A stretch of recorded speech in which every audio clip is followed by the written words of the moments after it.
केंद्र सरकार द्वारा देश हित में कोरोना के कहर के कारण लॉकडाउन किया गया है और इस वक्त हम सभी लॉकडाउन के तीसरे चरण में हैं। आपको ध्यान होगा कि पहला चरण 22 मार्च से 14 अप्रैल तक का था, मगर मरीजों की बढ़ती संख्या को देखकर सरकार द्वारा लॉकडाउन को बढ़ा दिया गया था और वहीं से इसका दूसरा चरण शुरू हुआ था, यानी 15 अप्रैल से 3 मई तक। वहीं हालातों को मद्देनजर रखते हुए सरकार ने लॉकडाउन पर अभी भी कमर कसी हुई है। इस कारण देश में अभी भी लॉकडाउन बरकरार है। फिलहाल केंद्र सरकार द्वारा 17 मई लॉकडाउन की तारीख निश्चित की गई है, मगर हालातों पर अगर काबू नहीं हो पाया तो यह लॉकडाउन और बढ़ा दिया जाएगा। वहीं लॉकडाउन के तीसरे चरण की बात करें तो सरकार ने जान भी और जहान भी की नीति पर चलते हुए लॉकडाउन के इस चरण में कई प्रकार की छूट और सुविधा दी है ताकि अर्थव्यवस्था को पटरी पर लाया जा सके। क्योंकि लॉकडाउन के पहले चरण में बार्कलेज द्वारा दी गई चिंताजनक रिपोर्ट में यह बताया गया था कि 3 सप्ताह के लॉकडाउन की वजह से भारत का जीडीपी विकास दर 2.5% तक गिर सकता है और यदि ऐसा होता है तो यह 1992 के आर्थिक सुधारों के बाद देश का सबसे कम ग्रोथ रेट होगा। अब आप अनुमान लगा सकते हैं कि बार्कलेज द्वारा दी गई रिपोर्ट लॉकडाउन की शुरुआती 3 सप्ताह के लिए थी, जिसमें बताया गया कि भारत का जीडीपी विकास दर 2.5% तक गिर सकता है। वहीं इस वक्त लॉकडाउन का तीसरा चरण चल रहा है, तो आप समझ ही गए होंगे कि भारत के जीडीपी विकास दर की हालत कितनी बदतर होने वाली है। फिलहाल सवाल उठता है कि क्यों बुरा है कम विकास दर। कम विकास दर का असर बहुत ही व्यापक होता है। यदि विकास दर गिरता है तो कंपनियां भी अपना ग्रोथ अनुमान घटाती हैं। इससे कर्मचारियों की छटनी होती है और वेतन में भी कम वृद्धि होती है। तो इसी लॉकडाउन के बीच अर्थव्यवस्था को थोड़ा पटरी पर लाने के लिए यूपी और दिल्ली समेत कुछ राज्यों में केंद्र सरकार के आदेशानुसार कुछ जगहों को खोलने की अनुमति दी गई है और कुछ जगह पर अभी भी तालाबंदी रहेगी। आइए इस पर नजर डालते हैं। देश में सभी शहरों और जिलों को 3 श्रेणियों यानी ग्रीन, ऑरेंज और रेड जोन में बांटा गया है। जहां ग्रीन और ऑरेंज जोन में कई तरह की ढील दी गई है, तो वहीं रेड जोन में अभी भी आवाजाही और कारोबार पे प्रतिबंध लगाया गया है। साथ ही केंद्र सरकार और संबंधित राज्य सरकार इन क्षेत्रों पर करीब से नजर बनाए हुए हैं। अब तक देश में कोरोना वायरस संक्रमितों की संख्या बढ़कर 46,433 के ऊपर जा चुकी है। वहीं इस वायरस से मरने वालों की संख्या 1,568 हो गई है। अब आइए जानते हैं कि यूपी और दिल्ली समेत कुछ राज्यों में लॉकडाउन के दौरान कौन सी जगह खोलने की अनुमति दी गई है और कहां अभी भी तालाबंदी है। सबसे पहले आते हैं दिल्ली के मुख्यमंत्री अरविंद केजरीवाल। इन्होंने 4 मई से 17 मई तक जारी रहने वाले लॉकडाउन 3.0 को लेकर कुछ दिशा निर्देश जारी किए हैं। सोमवार से दिल्ली में आंशिक रूप से लॉकडाउन खोला जा रहा है। सभी सरकारी दफ्तर खुलने जा रहे हैं। प्राइवेट दफ्तरों में केवल 33% कर्मचारी ही काम करेंगे। हवाई यात्रा और रेल यात्रा बंद रहेगी। दिल्ली के अंदर और दिल्ली से बाहर जाने वाली बसें नहीं चलेंगी। शराब, पान, गुटखा, तंबाकू बेचने वाली दुकानों को खोलने की अनुमति है, बशर्ते वे स्टैंड अलोन हो। वहीं महाराष्ट्र की बात करें तो कोरोना से सबसे ज्यादा प्रभावित राज्य महाराष्ट्र ने रेड जोन में भी शराब की दुकानें सहित स्टैंड अलोन दुकानों को खोलने की अनुमति दे दी है। सैलून अभी भी नहीं खोले जाएंगे।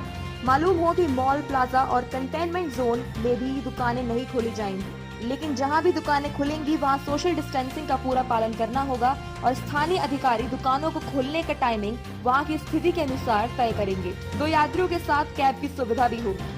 वहीं उत्तर प्रदेश की बात करें तो उत्तर प्रदेश सरकार ने रविवार को संशोधित दिशा निर्देश जारी किए हैं, जिसके तहत शराब की बिक्री की अनुमति दी गई है। इसके अलावा टैक्सी, कैब सेवाएं 1 ड्राइवर और 2 सवारियों के साथ चल सकेंगी। ग्रीन जोन के अंदर बसों की संचालन की अनुमति है। यह संचालन 50% क्षमता के साथ हो सकता है।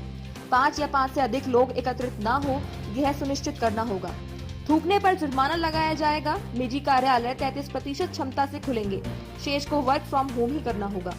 वहीं मध्य प्रदेश की बात करें तो मध्य प्रदेश में हवाई यात्रा, रेल सेवाएं, अंतर्राज्यीय बस सेवाएं, एक राज्य से दूसरे राज्य में आवागमन, सभी school, college, cinema hall, shopping mall, gym समेत अन्य राज्य जोन में ही बंद रहेंगे। रेड जोन में शाम 7 बजे से सुबह 7 बजे तक आवश्यक सेवाओं को छोड़कर लोगों का आवागमन प्रतिबंधित रहेगा। निजी कार्यालय तथा सरकारी कार्यालय खुल सकते हैं। वहीं राजस्थान की बात करें तो राजस्थान के मुख्यमंत्री अशोक गहलोत ने रविवार को अपने ट्वीट में इस संबंध में जानकारी दी। दुकानदार, ग्राहक एवं सार्वजनिक और कार्यस्थल पर हर व्यक्ति को मास्क पहनना होगा। सामाजिक दूरी बनाए रखनी होगी। कोई व्यक्ति पान, गुटखा, तंबाकू आदि नहीं बेच सकेगा। सार्वजनिक स्थान पर नहीं थूक सकेगा और न ही शराब पी सकेगा। शादी समारोह के लिए उपखंड मजिस्ट्रेट को पूर्व सूचना देनी होगी। साथ ही नियमों का उल्लंघन करने पर 200 रुपए से लेकर 10,000 रुपए तक का जुर्माने का प्रावधान किया गया है। वहीं केरल की बात करें तो केरल में सरकारी कार्यालय 50% ए और बी वर्ग के कर्मचारियों और 33% ग्रुप सी और डी के कर्मचारियों के साथ काम कर सकते हैं। ग्रीन जोन में सुबह 7 बजे से शाम 7:30 बजे तक दुकानें खुल सकेंगी। ये दुकानें रविवार को नहीं खुलेंगी। वहीं ओडिशा सरकार ने कहा कि स्थानीय प्रशासन को सभी कोरोना संक्रमितों क्षेत्रों में आरोग्य सेतु ऐप का कवरेज बढ़ाकर 100% करना होगा। राज्य सरकार ने कहा कि क्वारंटाइन के दिशा निर्देशों का उल्लंघन करने पर गिरफ्तार किया जा सकता है। साथ ही केंद्र सरकार केंद्रीय जन स्वास्थ्य टीमों का गठन कर दिल्ली समेत 10 राज्यों में कोविड-19 से ज्यादा प्रभावित 30 जिलों में तैनात करेगी। इन टीमों को 20 जिलों महाराष्ट्र में मुंबई, ठाणे और पुणे, मध्य प्रदेश में भोपाल और इंदौर, गुजरात में अहमदाबाद, सूरत और वडोदरा, दिल्ली में दक्षिण पूर्व और मध्य जिले, राजस्थान में जयपुर और जोधपुर, उत्तर प्रदेश में आगरा और लखनऊ, तेलंगाना में हैदराबाद, तमिलनाडु में चेन्नई, पश्चिम बंगाल में कोलकाता और आंध्र प्रदेश में कुर्नूल, गुंटूर और कृष्णा में तैनात किया जाएगा। वहीं कोरोना वायरस महामारी के कारण देश में लॉकडाउन की अवधि बढ़ जाने से बियर बनाने वाली छोटी इकाइयों के समक्ष करीब 8 लाख लीटर ताजी बियर के बर्बाद होने का जोखिम खड़ा हो गया है। शराब उद्योग के जानकारों का कहना है कि बोतल बंद बियर की तुलना में ताजी बियर जल्दी खराब हो जाती है। इस कारण लॉकडाउन के बढ़ने से इनका खराब होने का खतरा उपस्थित हो गया है।